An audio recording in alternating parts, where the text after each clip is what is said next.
ဘာကြောင့်ဘောလုံးသမားတွေရှိလျက်နဲ့ရီယယ်မက်ဒရစ်တင်ဘာကြောင့်ကြာရှုံးခဲ့တာလဲပရိသတ်များမင်္ဂလာပါပရိသတ်တွေအတွက်အားကစားဗဟုသုတရရှိစေဖို့ရည်ရွယ်တင်ဆက်ပေးနေတဲ့ကျွန်တော်ရဲ့ Seven Sport YouTube Channel ကနေပရိသတ်တွေကိုကြိုဆိုပါရစေဒီတစ်ခါပရိသတ်တွေကိုတင်ဆက်ပေးသွားခြင်းတဲ့အကြောင်းအရာက2024-25ဘောလုံးရာသီကိုကြာရှုံးမှုတွေနဲ့နှုတ်ဆက်ရဖို့နီးစပ်လာတဲ့ရီယယ်မက်ဒရစ်အကြောင်းကိုတင်ဆက်ပေးမှာပါဘာပေ Finisher Rodrigo နဲ့ Bellingham တို့ရှိနေပြီးဒီကစားသမား၄ဦးပေါင်းနေပြောင်းရွှေ့ကြီးဟာတအုပ်ကိုအနည်းဆုံးပေါင်တန်း100ထက်မှရှိနေတာပါဒါအပြင်တခြားသောကစားသမားတွေကလည်းနည်းနည်းရရကစားသမားမျိုးတွေမဟုတ်ပဲနေမရကစားသမားတွေနဲ့စုဖွဲ့ထားတဲ့အသင်းမျိုးပါဒါဆိုရင် Real Madrid တင်ကြာရှုံးခဲ့တာဟာဘယ်သူကြောင့်လဲနီးပြကြောင့်လားနီးပြကြောင့်လားဆိုပြန်တော့လေနီးပြဖြစ်သူဟာချန်ပီယံလိစူပလာကိုအကြိမ်များဆုံးရယူထားနိုင်တဲ့ဝါရစ်နီးပြကြီး Ancelotti ဖြစ်နေပြန်ရောဒါဆိုရင်လည်း Real Madrid အသင်းရဲ့ကြာရှုံးမှုတွေမှာအဓိကတရားကန်းကဘယ်သူလဲဘယ်သူကိုပြစ်တင်ရမှာလဲတကယ်တော့ Real Madrid အသင်းဟာကောင်းကြီးကိုသေးလို့အများကသုံးသပ်နေကြသလိုတကယ်တမ်းမှာလည်းအဲ့ဒီလိုဖြစ်မျိုးနဲ့ဖြစ်ခဲ့တာပါReal Madrid ရဲ့အသက်ဟာကွင်းလယ်ပိုင်းဖြစ်ပြီးတော့စပိန်ကလပ်အသင်းတွေကကွင်းလယ်3ဦးကိုတေချာတည်ပြီးအသင်းရဲ့ကစားကွက်ကိုတိစောက်လေးရှိတာပါတချင်ကဘာစီလိုနာရဲ့တီကီတာကကစားကွက်မှာဇာဖီအီနီစတာနဲ့ဘက်စကွက်တို့ကအကောင်းဆုံးပုံစံတွေပြခဲ့ကြသလို Real Madrid ရဲ့ Modric, Toni Kroos နဲ့ Casemiro တို့ဟာလည်းအကောင်းဆုံးကွင်းလယ်အတွက်ဖက်ဖြစ်ခဲ့ကြပါတယ်အဲဒီနောက်မှာ Casemiro အနေနဲ့ United အသင်းနဲ့ပြောင်းရွှေ့ခဲ့တယ်လို့ Toni Kroos အနေနဲ့လည်းကစားသမားဘွားကနေနိုင်ယူခဲ့ပါတယ်ဒီလိုနေထားမှာ Modric ဟာယနေ့ထိတိုင်Real Madrid အသင်းမှာကစားနေသေးပေမဲ့အဲ့ဒီနေရာကို upgrade လုပ်ရမှာဖြစ်ပါတယ် Real Madrid ဥက္ကဋ္ဌ Perez ဟာဘာပီကိုခေါ်ယူခဲ့တာဟာမှားယွင်းခဲ့လားမမှားယွင်းခဲ့ဘူးလားဆိုတာထက်ကစားအားကျလာတဲ့ကွင်းလယ်ပိုင်းအတွက်ဒါတော်မီကစားသမားတွေကိုခေါ်ယူခဲ့ခြင်းမရှိခဲ့ပါဘူးလက်ရှိ Real Madrid ရဲ့ကွင်းလယ်ပိုင်းမှာBellingham တူဦးသာပုံမှန်ခြေစွမ်းရှိနေပြီးနောက်တဲ့2နေရာအတွက်ကိုတော့ Modric, Valverde, Camavinga, Tchouameni,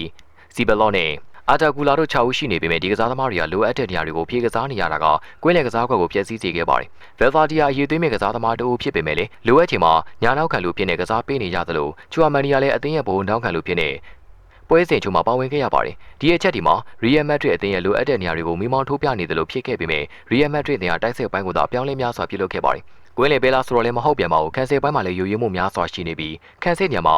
ရူဒီဂါတဦးတည်းသာပုံမှန်ခြေစွမ်းရှိနေခဲ့တာပါ။အားပြုကစားရမယ့်မီလီတာအိုဖော်လန်မန်တီတို့ဟာဒဏ်ရာပြဿနာတွေကြောင့်ကာလာရှီကြအနားယူမှုတွေရှိခဲ့တယ်လို့ဖရန်ကာစီယာတို့အလန်စီယိုတို့ဆိုတာလေကန်ဆယ်ပိုင်းမှာအတင်သုံးလို့ရတဲ့ခြေနေမျိုးတွေမှာမရှိသေးပါဘူးဒါကြောင့် Real Madrid အသင်းရဲ့ကြာရှုံးမှုဟာပရီးမီးယားလိမှာဆိုရင် Man City နဲ့တူညီနေပြီးတနေရာမှာအတင်သုံးလို့ရတဲ့ကစားသမားတအုပ်သာရှိနေတာကကြီးမားတဲ့ပြဿနာတစ်ရပ်ပါအကွာတာပီရက်စ်ဖန်တီးခဲ့တဲ့တိုက်စစ်ပိုင်းဟာတကယ်ကိုကြောက်ခမန်းလိလိတိုက်စစ်ပိုင်းစွမ်းဆောင်တစ်ခုရခဲ့ပြီးဘာပီ36ကို Finisher 22ကို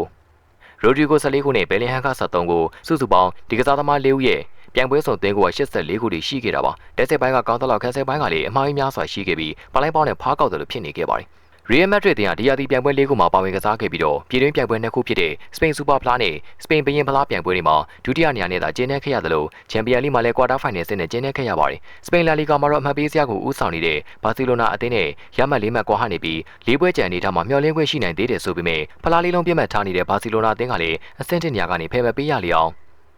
ထိပ်ဆုံးကနေအကောင်းဆုံးပြေးနေကြတာပါဒီတော့ Real Madrid အနေနဲ့နောက်ဆုံးခက်ရည်ရည်မျှော်လင့်ချက်တစ်ခုဖြစ်တဲ့ Spain La Liga Super ကိုရယူဖို့အတွက်ဆိုရင်ဘာစီလိုနာရဲ့အမှားကိုစောင့်ရမှာဖြစ်တယ်လို့ကိုယ်တိုင်ကလည်းအမှားရင်းမရှိဖို့လိုအပ်နေခဲ့ပါတယ်